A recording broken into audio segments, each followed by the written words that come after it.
கர்த்தரை ஏகமாய் துதிங்கள் பாடலை கரங்களை தட்டி சேர்ந்து பாடி ஆண்டவர் நாமத்தை தாராளம் உயர்த்தி பாடுவோம். ஆமென்.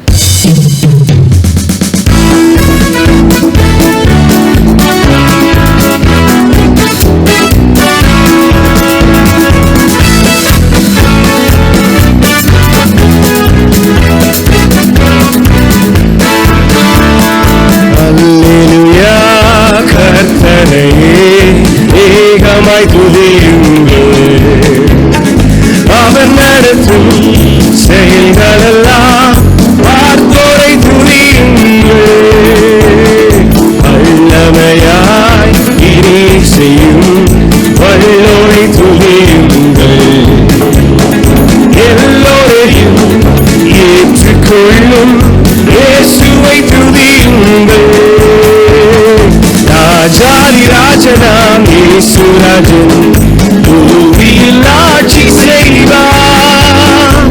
அல்லேலூயா அல்லேலூயா, தேவனை துதியுங்கள். ராஜாதி ராஜனாம் இயேசுராஜன் பூமியில் ஆட்சி செய்வார். அல்லேலூயா அல்லேலூயா, தேவனை துதியுங்கள். தம்புரோடும் வீணையோடும் கர்த்தரை துதியுங்கள். இரத்தத்தினால் பாவங்களை போக்கினார் துதியுங்கள். எக்காலமும் கைத்தாளமும் முழங்கின துதியுங்கள். எக்காலமும் மாறாதவர் இயேசுவை துதியுங்கள். ராஜாதி ராஜனாம் இயேசுராஜன் பூமியில் ஆட்சி செய்வார்.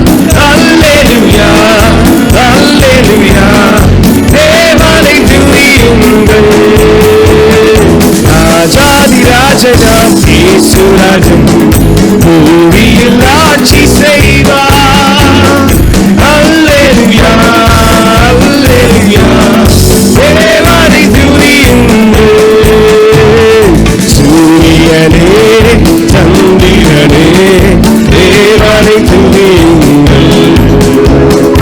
ஒளியதனை எங்கள் உள்ளம் அழித்தோரை துதியுங்கள். அக்கினியே கல்மலையே, அழித்தோரை துதியுங்கள். அக்கினியாய் கல்மனதை உடைத்தோரை துதியுங்கள். ராஜாதி ராஜனாம் இயேசுராஜன் பூமியில் ஆட்சி செய்வார். அல்லேலூயா அல்லேலூயா, தேவனை துதியுங்கள். ராஜாதி ராஜனாம் இயேசுராஜன் பூமியில் ஆட்சி செய்வார். அல்லேலூயா அல்லேலூயா, தேவனை துதியுங்கள். பிள்ளைகளே வாலிபரே, தேவனை துதியுங்கள். வாழ்வதனை அவர் பணிக்கே கொடுத்தீர் துதியுங்கள். பெரியவரே பிரபுக்களே, தேவனை துதியுங்கள். செல்வங்களை இயேசுவுக்காய் செலுத்திய துதியுங்கள். ராஜாதி ராஜனாம் இயேசுராஜன் பூமியில் ஆட்சி செய்வார். அல்லேலூயா அல்லேலூயா, தேவனை துதியுங்கள். ராஜாதி ராஜனாம் இயேசுராஜன்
அதிகமாய் துதியுங்கள். அவர் நடத்தும் செயல்களெல்லாம் பார்த்தோரை துதியுங்கள். வல்லமையாய் நீர் செய்யும் வல்லோரை துதியுங்கள். எல்லோரையும் ஏற்றுக்கொள்ளும் இயேசுவை துதியுங்கள். ராஜாதி ராஜனாம் இயேசு ராஜன் பூமியில் ஆட்சி செய்வார்.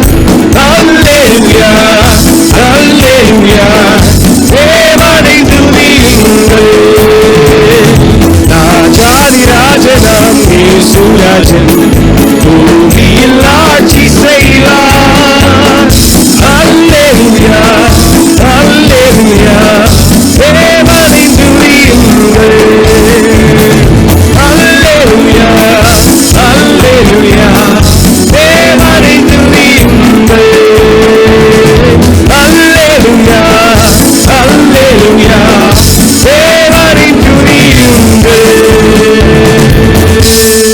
எடுத்துக்கொண்ட வேத வசனம் சங்கீதம் 52:8.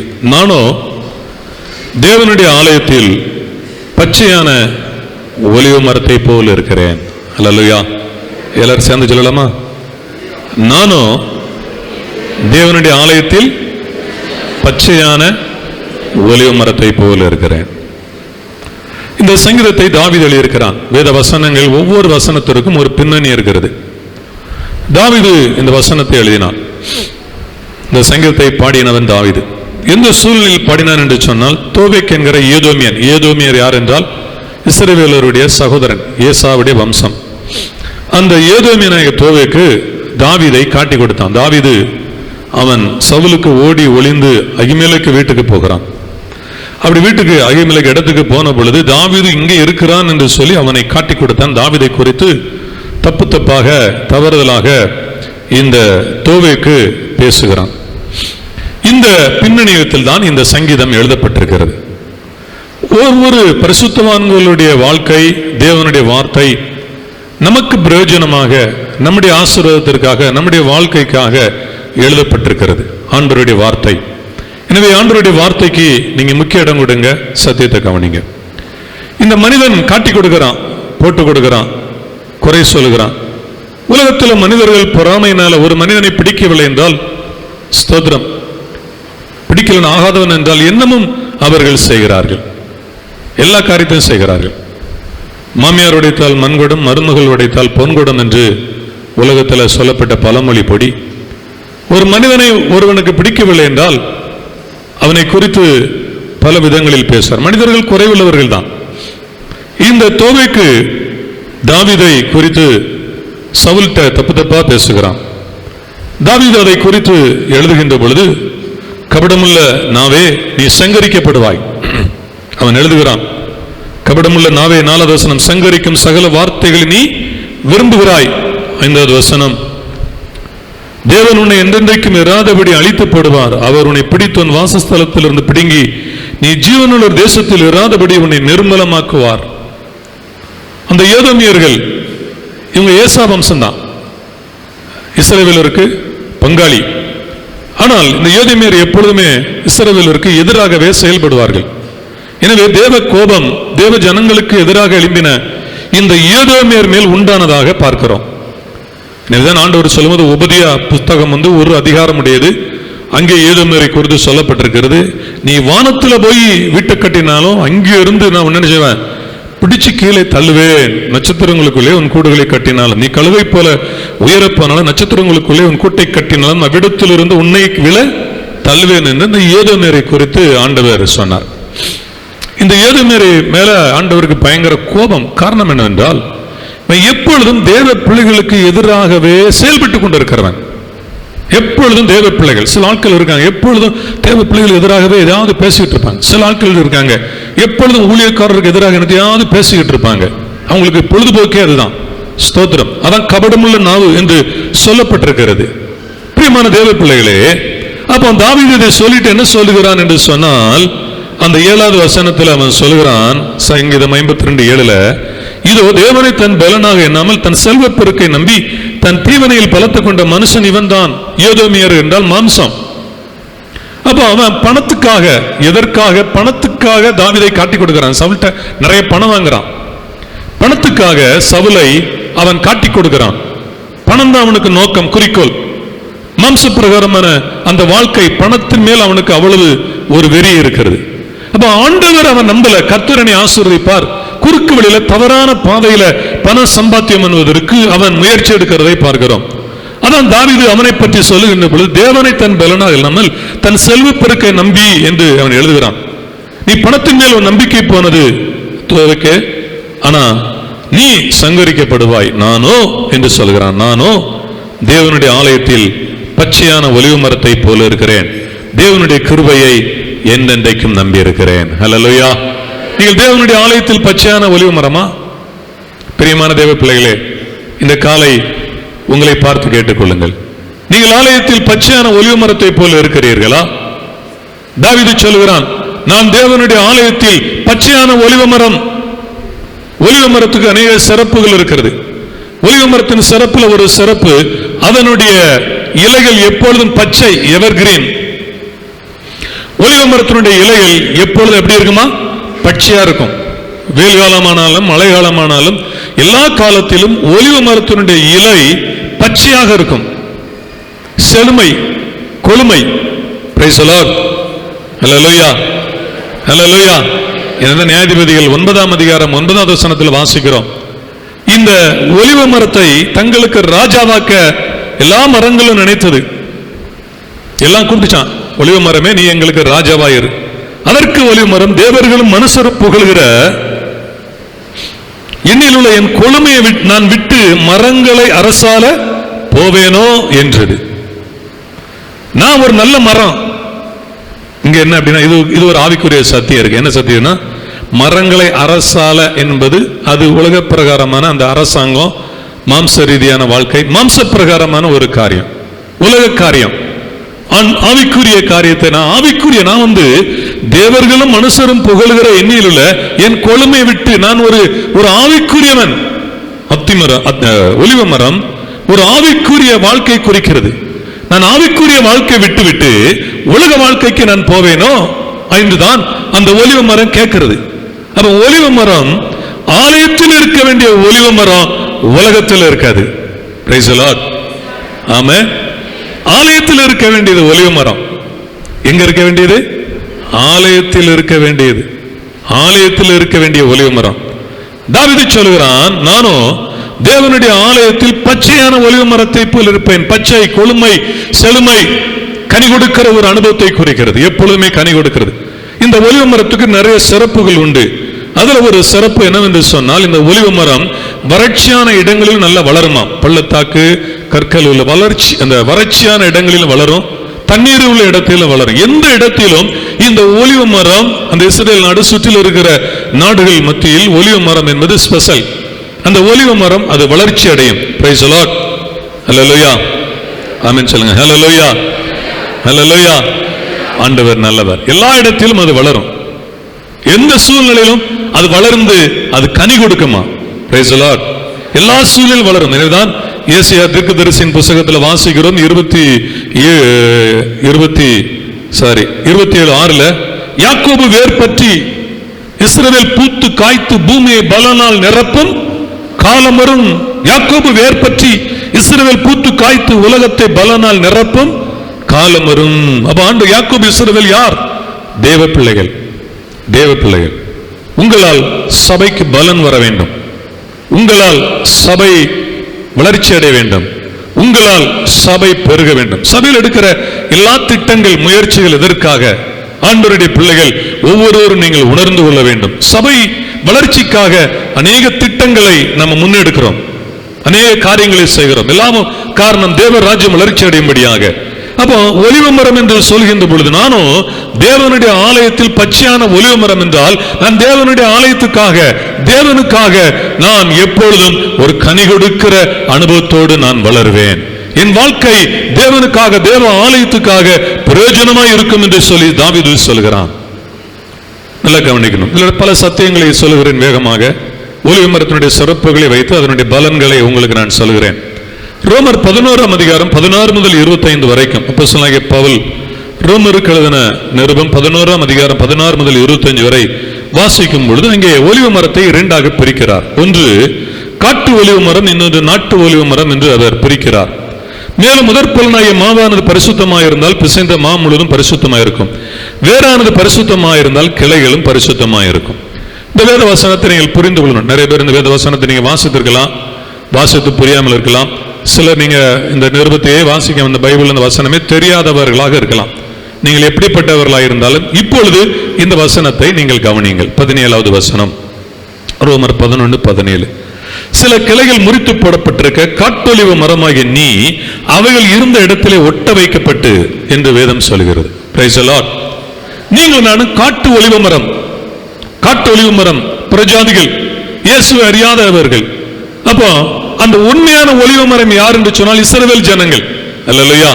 இஸ்ரவேலுடைய அந்த ஆவிக்குரிய காரியத்துக்கு அவர்கள் திராட்சை, அரசியல் காரியத்துக்கு அவங்க ஒலிவ மரம் பயன்படுத்துவாங்க. அந்த ஒலிவ அந்த ட்ரீயை அவங்க வச்சிருப்பாங்க. அந்த ரெண்டு ஒலிவ மரமும் இந்த திராட்சையும் ரெண்டையும் அவங்க முக்கியமாக கவனிப்பாங்க. ஒலிவ மரம் என்று சொன்னால் இஸ்ரவேல் ஜனங்களை குறிக்கிறது. தேவ ஜனங்கள், அவர்கள்தான் தெரிந்தெடுக்கப்பட்ட தேவ ஜனங்கள் பழைய ஏற்பாட்டில். ஆனால் தேவனோ ஒரு காலத்தில் அவைகளை முறித்து போட்டார். அந்த இடத்தில் உங்களையும் என்னையும் ஒட்ட வைத்திருக்கிறார். Price the Lord.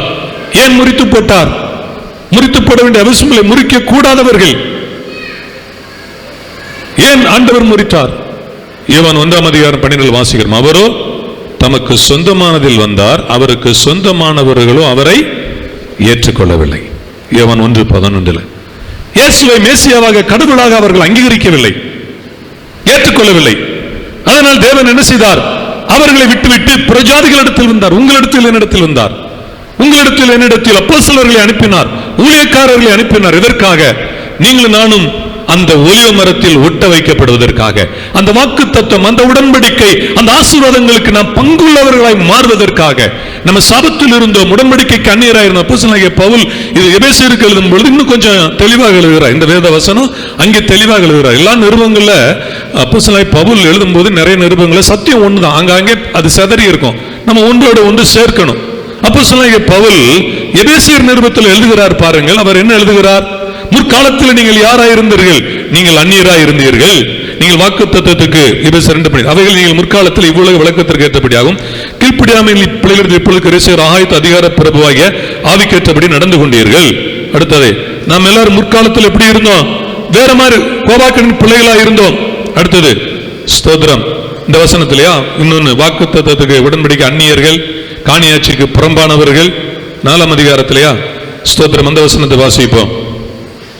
அக்காலத்தில் கிறிஸ்துவை சேராதவர்கள், இஸ்ரவேலுடைய காணியாட்சிக்கு புறம்பானவர்கள், வாக்கு தத்தத்தின் உடன்படிக்கைக்கு அந்நியர்கள், நம்பிக்கை இல்லாதவர்கள், இவ்வுலகத்தில் தேவனற்றவர்கள். எத்தனை பேரையும் சொல்லுகிறார்? 1 2 3 4 5 6 காரியம் சொல்லுகிறார். 6 வரிசையா பாருங்க. 1 கிறிஸ்துவை சேராதவர்கள், 1 நம்பர் 1. 2வது இஸ்ரவேலுடைய காணியாட்சிக்கு புறம்பானவர்கள், 2. வாக்கு தத்துவத்தின் உடன்படிக்கைக்கு அந்நியர், 3. நம்பிக்கை இல்லாதவர்கள், தேவனற்றவர்கள். ஒரு காலத்தில் நமக்கு கடவுள் இருந்தது, ஆனா அதை வேதம் கடவுள் இல்லைன்னு சொல்ல. அது கடவுளே கிடையாது, நம்ம கடவுள் நினைச்சுக்கிட்டோம். ஒரு காலத்தில் நமக்கு முன்னால் இருந்த கடவுள், சில கடவுளை குல தெய்வமோ சில கடவுளை நம்ம வணங்கி கொண்டிருந்தோம். அது வேதம் சொல்லுகிறது அது கடவுள் கிடையாது, நம்ம கடவுள் சொன்னோம். நம்ம சொன்னது உலகம் சொல்லுது. ஆண்டவர் பார்வையில வசனத்தின் அது கடவுள் கிடையாது. அப்படிதான் ஆண்டவர் சொல்லு, இவ்வுலகத்தில் தேவன் அற்றவர்கள் என்று நினைத்துக் கொள்ளுங்கள். பிரியமான தேவ ஜனமே, இங்க என்ன வேதம் என்ன சொல்லுகிறது? இஸ்ரவேலுடைய காணியாட்சிக்கு புறம்பானவர்கள் அப்படின்னு என்ன அர்த்தம்? அவங்க சொத்துல நமக்கு உரிமை கிடையாது. அமெரிக்காவுக்கு நம்ம சொந்தம் கொண்டாட முடியாது, ஆஸ்திரேலியாவை சொந்தம் கொண்டாட முடியாது, பாகிஸ்தானை சொந்தம் கொண்டாட முடியாது, சீனாவை சொந்தம் கொண்டாட முடியாது. ஒரு அடி நிலத்துக்கு எவ்வளவு பெரிய சண்டை நடக்க பாருங்க. சீனா இந்தியாவுக்கு, சீனாக்கார இந்தியாவில் ஒரு அடி நிலத்தை எடுக்க வந்தா உடனே சண்டை நடக்கு. ஒரு அடி நிலம் சொந்தமாக்க முடியாது, யுத்தம் நடக்கும், சண்டை வரும். அப்போ பழைய ஏற்பாட்டில் சொல்லப்பட்ட வாக்கு தத்துவத்தின் உடன்படிக்கை, ஆபிரகாம் உடன்படிக்கை செய்தான், ஈசாக் உடன்படிக்கை செய்தான், யாக்கோபு உடன்படிக்கை செய்தான். நம்ம உடன்படிக்கை, நம்ம அந்நியர், நம்ம எல்லாரும் அந்நியர். நமக்கு அந்த உடன்படிக்கை சம்பந்தம் இல்லை. நமக்கு வாக்கு தத்தம் கிடையாது, நமக்கு ஆசீர்வாதம் கிடையாது. சாபத்தில் இருந்தோம், எத்தனை வாக்குத்தத்தங்கள், மேன்மையான வாக்குத்தத்தங்களை ஆண்டவர் கொடுத்தார். யூத ஜனங்களுக்கு தான் கொடுத்தார், இஸ்ரவேல் ஜனங்களுக்கு தான் கொடுத்தார். உங்களுக்கு எனக்கு எப்ப கிடைச்சது? இயேசுனுடைய கிருபையினால அந்த ஒலிவ மரம் ஒட்டப்படுகிறது. நம்ம இங்கே இருந்து நம்ம வெட்டி எடுத்து ஒட்டி வச்சிருக்காரு. ஆமென் சொல்லுங்க. சில சத்தியங்களை கவனிச்சு பாருங்க. சில கிளைகள் முறித்து போடப்பட்டிருக்க காட்டொலிவு மரமாய் இனி அவைகள் இருந்த இடத்துல ஒட்ட வைக்கப்பட்டு என்று எழுதப்பட்டிருக்கு. கீழே தொடர்ந்து சில வசனங்களை வாசிக்கும் பொழுது, எனவே ஆண்டவர் சொல்லுகிறார், நீ பெருமை பாராட்டாதே சொல்லுகிறார். அந்த கிளைகளுக்கு விரோதமாய் பெருமை பாராட்டாத. ரோம திருச்சபை யூத ஜனங்களை அவமதித்தது. நாங்க தான் சத்தியத்தில் நடக்கிறோம், நீங்க இல்ல அப்படின்னு சொல்லி. அப்பதான் பவுல் சொல்லுகிறார், நீ பெருமை பாராட்டாதே, நீ வேற சுமக்கல, உன்னை சுமக்கிறது. பிரியமானவர்களே, பெருமை பாராட்ட நமக்கு ஒண்ணும் கிடையாது. உன்னை திருச்சபை சுமக்கிறது, உன்னை இயேசு சுமக்கிறார், உன்னை கிருபை சுமக்கிறது. ரட்சிக்கப்பட்ட தேவ ஜனங்களுக்குள்ள கொஞ்ச காலத்துக்குள்ள ஒரு மேட்டிமை ஆவி, பெருமை ஆவி வருகிறது. என்னவென்று சொன்னால் அவங்க என்ன நினைக்கிறாங்க, நாங்க சரியா இருக்கிறோம், நாங்க எல்லாத்தையும் பார்த்துக் கொள்வோம் அப்படின்னு நினைக்கிறாங்க. தப்பு. கவனமா இருக்கணும். இங்க என்ன சொல்கிறார், நீ பெருமை பாராட்டாதே, நீ வேற சுமக்காமல் வேறு உன்னை சுமக்கிறது. ஒரு வேறு இருக்கு. Praise the lord. அல்லேலூயா. அது உன்னை சுமக்கிறது, அது ஒரு கிருபை. கீழ அடுத்த வசனம் சொல்லுகிறார் பாருங்க 19ல, நான் ஒட்ட வைக்கப்படுவதற்கு அந்த கிளைகள் முறித்து போடப்பட்டது என்று சொல்கிறாயே, நல்லது. அவிசுவாசத்தினாலே அவைகள் முறித்து போடப்பட்டன, நீ விசுவாசத்தினால் நிற்கிறாய். மேட்டிமை சிந்தையா இராமல் நீ பயந்திரு. ஆமென். மேட்டிமை, யார் மேட்டிமை சொல்லலாம்? யார் பெருமை பேசலாம்? யூத ஜனங்கள் பெருமை பேசலாம், இஸ்ரவேல் ஜனங்கள் பெருமை பேசலாம். அவங்க சொல்வதற்கு நிறைய இருக்கிறது. ஒவ்வொரு பரிசுத்தவானும் முன்னால விட்டா சொல்லுவாங்க, நாங்கள் வசனத்திற்காக எவ்வளவு விலைக்கரையும் செலுத்தணும், நாங்க எவ்வளவு பலி செலுத்தணும், நாங்க என்னென்ன தியாகம் பண்ணினோம், வனாந்தரத்தில் நடந்தோம், எவ்வளவு பிரச்சனைகளை சந்தித்தோம், எவ்வளவு கஷ்டங்களை நாங்கள் சகித்தோம். அப்படிப்பட்ட ஜனங்கள் அவங்க தான் மேட்டிமை, பெருமை பேசுவதற்கு தகுதி உள்ளவர்கள் யூத ஜனங்கள். நீங்கள் நானும் சிம்பிளா விசுவாசத்தினால கிருபையினால ரட்சிப்பு பெற்றுட்டோம். அதனால நிறைய பேருக்கு நமக்கு மேன்மை தெரியல, அந்த மேன்மை தெரியவில்லை. இந்த ரட்சிப்பின் மேன்மை அறியாமல் இருக்கிறோம். நம்ம ஒட்ட வைக்கப்பட்டிருக்கிறோம். இவர் கிருபை, ஆண்டவருடைய தயவு. அடுத்த வசனம் கீழே சொல்கிறார், சோதரம் சுபாவ கிளைகளை தேவன் தப்ப விடாதிருக்க உன்னையும் தப்ப விட மாட்டார் என்று எச்சரிக்கையாயிரு. அடுத்த வசனம், ஆகையால் தேவனுடைய தயவையும் கண்டிப்பையும் பார், விழுந்தவர்களிடத்திலே கண்டிப்பையும் உன்னிடத்திலே தயவை காண்பித்தார். ஆண்டவருடைய தயவு உங்களுக்கு வந்தது, உங்களுக்கு எனக்கும் ஆண்டவர் தயவு செய்தார். இந்த தயவை நினைச்சு பார்க்கிறது கிடையாது, இந்த கிருபை நினைத்து பார்க்கிறது கிடையாது. இவ்வளவு பெரிய தயவு கிருபை. நீங்க ஆலயத்தில் வந்து உட்கார்ந்து இருக்கிறது ஆண்டவர் கொடுத்த தயவு தான். ஆமென். ஹல்லேலூயா. சிலர் ஆலயத்துக்குள்ள இருக்கிறது என்ன வித்தியாசமா நினைக்கிறாங்க. சிலர் ஆலயத்துக்குள்ள இருக்கிற விதமே சரி கிடையாது. ஆலயத்துக்குள்ள நீங்க உட்கார்ந்து இருக்கிறதே தேவ தயவு. தேவ தயவு என்றால் நீங்கள் ஆலயத்துக்குள்ள உட்கார முடியாது. அதை புரிந்து கொள்ளுங்கள். சிலர் நினைக்கிற ஆலயத்துக்குள்ள உட்கார்ந்து இருக்கிறது சாதாரண நினைக்காதீங்க. தேவ தயவில்லை என்றால் நீங்கள் ஆலயத்திற்குள் உட்கார்ந்து இருக்க முடியாது. தேவ கிருபையில் என்றால் ஆலயத்துக்குள்ள தேவனுடைய தயவையும் கண்டிப்பையும் பார்த்து சொல்லுகிறார். அந்த தயவிலே நிலைத்திருப்பாயானால் உனக்கு தயவு கிடைக்கும். நிலைத்திராவிட்டால் நீ வெட்டுண்டு போவாய். அந்த தயவை நினைச்சு நீ ஆண்டவருக்கு நன்றி செலுத்து. ஆண்டவர் எச்சரிப்படுத்தவர், நீ வெட்டுண்டு போவாய். யூத ஜனங்கள் எப்படி வெட்டுண்டு போனார்களோ நீ வெட்டுண்டு போவாய். அடுத்த வசனம், ஸ்தோத்திரம். அன்றியும் அவர்கள் அவிசுவாசத்திலே நிலைத்திராதிருந்தால் அவர்களும் ஒட்ட வைக்கப்படுவார்கள். அவர்களை மறுபடியும் ஒட்ட வைக்கிறதற்கு தேவன் வல்லவரா இருக்கிறார். அவங்கள திரும்ப ஒட்ட வைக்க ஆண்டவர் வல்லவர். அல்லேலூயா. ஸ்தோத்திரம். சுபாவத்தின்படி காட்டொலி மரத்திலிருந்து நீ வெட்டப்பட்டு சுபாவத்திற்கு விரோதமாய் நல்ல ஒலிவ மரத்திலே ஒட்ட வைக்கப்பட்டு இருந்தால், நல்ல கவனிங்க, இந்த வசனத்தை முந்தின 17வது வசனத்தோட இணைக்கிறேன், அந்த கடைசி பகுதியில் இணைக்கிறேன். இப்ப நம்ம காட்டு ஒலிவ மரத்தில் வெட்டு நல்ல ஒலிவ மரத்தில் ஒட்டப்படுறோம். நம்ம சுபாவம் வேறு, அவங்க சுபாவம் வேறு. டோட்டலா அவங்களுக்கு நமக்கு வித்தியாசம் இருக்கு. அவங்கள விட நம்ம மேன்மையானவர்கள் அல்ல. அவங்க பண்ண தியாகம், பழைய ஏற்பாட்டில் அவங்க கடவுளுக்காக ஆபிரகாம் தன் மகனை கொண்டு போய் பலி செலுத்த கொண்டு தூக்கிட்டு போறான். நாமெல்லாம் அப்படி செய்தது கிடையாது. ஸ்தோத்திரம். மகனையே கொண்டு பலியிட போறான். நாளையும் கட்டும்போது ஒண்ணுமே கொடுக்காதவர்கள் ஒரு 5000 கொடுங்க மூக்கால அழுதாங்க. எனக்கெல்லாம் பயங்கர கோபம் வந்தது. உயிரை கொடுத்தான் அவன், நம்ம 5000 கொடுக்க நிறைய பேர் மூக்கால் அழுகிறான். பணம் கொடுக்க நம்ம அழுகிறோம். அவன் ஜீவனை பையனை கொண்டு பலியிட கொண்டு போனான் பாருங்க. அவனுக்கு நமக்கு ஏணி வச்சட்டுமா? கால் தூசிக்கு பெற மாட்டோம். ஆபிரகாம் கால் தூசிக்கு நம்ம ஆபிரகாமின் சந்ததின்னு சொல்லிக் கொடுக்கிறோம், பெருமையா சொல்லிக் கொடுக்கிறோம். நான் நிறைய நேரங்களில் தேவ சமூகத்தில் ஜெபம் பண்ணும்போது நினைச்சு பார்ப்பேன், அவங்க பண்ண தியாகங்களுக்கெல்லாம் நம்ம ஈடுன அந்த நம்ம கொஞ்சம் கூட நமக்கு தகுதி கிடையாது. நமக்கு அதான் கிருபை, நம்ம கிருபைன்னு ஓடிக்கொண்டு இருக்கிறது. எவ்வளவு தியாகம் பண்ணினார்கள். ஆபிரகாம் மகனை பலியிட உடனே தூக்கிட்டு போயிட்டான் பாருங்க. அவங்களுடைய சுபாவத்துக்கும் நம்ம சுபாவத்துக்கும் ஏணி வச்சாட்டாது. போன் சொன்னார், போயிட்டான். ஆச்சரியமா இருக்கு. ஒண்ணுமே கிடையாது, கம்யூனிகேட் பண்ண ஒரு டெக்னாலஜி கிடையாது, ஒரு ரோடு கிடையாது, ஒரு வசதி கிடையாது, ஒரு வீடு கிடையாது. காட்டுக்குள்ள வனாந்தரத்தில் போனா போகிறான். தாவீது பாருங்க, தேவ ராஜ்யத்தை கட்டுவதற்கு பல ஆண்டுகள் வனாந்தரத்தில் கஷ்டப்படுகிறான். மோசே 40 ஆண்டுகள் வனாந்தரத்தில் கஷ்டப்படுகிறான். அடுத்த 40 ஆண்டுகள் மீண்டும் ஜனங்களை இழுத்து கொண்டு போகும்போது கஷ்டப்படுகிறான். அவங்க எல்லாம் நினைச்சு பார்த்தோம்னா, ஐயோ அவங்க செய்த வேலை, அவங்க பண்ணின தியாகங்கள். அதான் இங்க சொல்லுகிறார், காட்டொலிவு மரத்திலிருந்து வெட்டப்பட்டு சுபாவத்திற்கு விரோதமாய் நல்ல ஒலிவு மரத்தில் ஒட்ட வைக்கப்பட்டிருக்கிறாய். நல்ல ஒலிவு மரம். அவங்களுக்கு நமக்கும் மொத்தத்தில் வித்தியாசம். அந்த ஜனங்களுக்கு நமக்கு வித்தியாசம் இருக்கிறது. அவங்களுடைய ஞானம் நம்ம கிட்ட கிடையாது. ஒலிவு மரத்தை குறித்து பார்க்கின்ற பொழுது ஸ்தோத்திரம், இப்படி அந்த சுபாவம். அப்போ அவர்களுடைய சுபாவம் நமக்கு வரணுமா? அவங்க தான் ஃபாஸ்டிங் ஏற்படுத்தினவர்கள், உபவாசத்தை. அவங்க தான் ஆராதனை முறையை ஏற்படுத்தினவர்கள். அவங்க தான் ஆலயத்தை ஏற்படுத்தினவர்கள். அவர்கள் தான் கொடுப்பதை ஏற்படுத்தினவர்கள். இது ஜனங்கள்லாம் கொடுக்கிறது அப்படி பெர்ஃபெக்டா கொடுப்பாங்க. 10ல் 1 கரெக்டா கொடுப்பாங்க. அதனாலதான் ஒரு மாடு 120 லிட்டர் பால் கறக்கு டெய்லி. இந்த இஸ்ரேல் நாட்டில் தான் இன்னைக்கு ரெக்கார்டு. எந்த விளைச்சல் நீங்க பாருங்க, அவங்களுடைய ரெக்கார்டு. எங்க இதுல 30 லட்சம் பசுமாடுகள் இருக்கான். அது ஒரு பாலைவனம். இஸ்ரேல் நாடு பெரிய செழிப்பான பாலும் தேனுகிற ஓடுகிற அந்த நாடு. நம்ம இஸ்ரேல் நாடு ரொம்ப செழிப்பு. நம்ம நாட்டை விட பல மடங்கு மழை குறைவு. அந்த நாட்டில் வனாந்தரம் பாலைவனம் மாதிரி இருக்கும். டெசர்ட் தான், வறட்சியான இடமா இருக்கும். ஆனால் அதை தாண்டவனே ஒரு பாலைவன சோலை வருமா, என்கேதி. அந்த என்கேதியில பசும்புல். சங்கீதம் 23 தாவீது சொல்றானே, கர்த்தர் என்னை அந்த பசும்புல் எடுத்து கொண்டு போனாருன்னு. அந்த என்கேதியில அங்கே 30 லட்சம் பசுக்களை வளர்க்கிறார்களாம். 30 லட்சம் பசுக்கள். ஒரு பசு ரெக்கார்டு ஒரு நாளைக்கு 120 லிட்டர் கொடுக்கு. ஸ்தோத்திரம். நம்ம ஊர்ல 1 லிட்டர், நம்ம சபை விசுவாசி மாடு வச்சா 1 லிட்டர் கறக்கிறதே கஷ்டமா இருக்கு.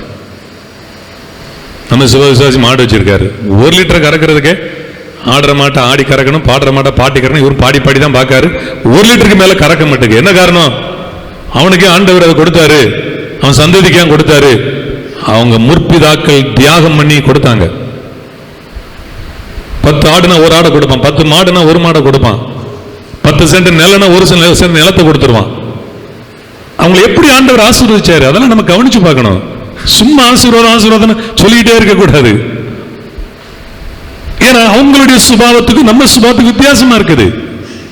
நம்ம வாங்கிய பழக்கமுடையவர்கள், அவர்கள் கொடுத்து பழக்கமுடையவர்கள், கொடுத்து ஆசீர்வாதத்தை பெற்றவர்கள் இஸ்ரவேல் ஜனங்கள். இன்னைக்கு அவங்க மேன்மையா இருக்காங்கன்னா, அவங்க பிள்ளைகள்லாம், அவங்க சந்ததி மேன்மையா இருக்க காரணம் என்று சொன்னால், அவர்கள் தேவனுக்காக வாழ்ந்தவர்கள். நிறைய பேர் ஆண்டவருக்காக, ஆண்டவருடைய ராஜ்யத்துக்காக அவங்களுக்குள்ள அவ்வளவு வைராக்கியம், உண்மை இருந்தது.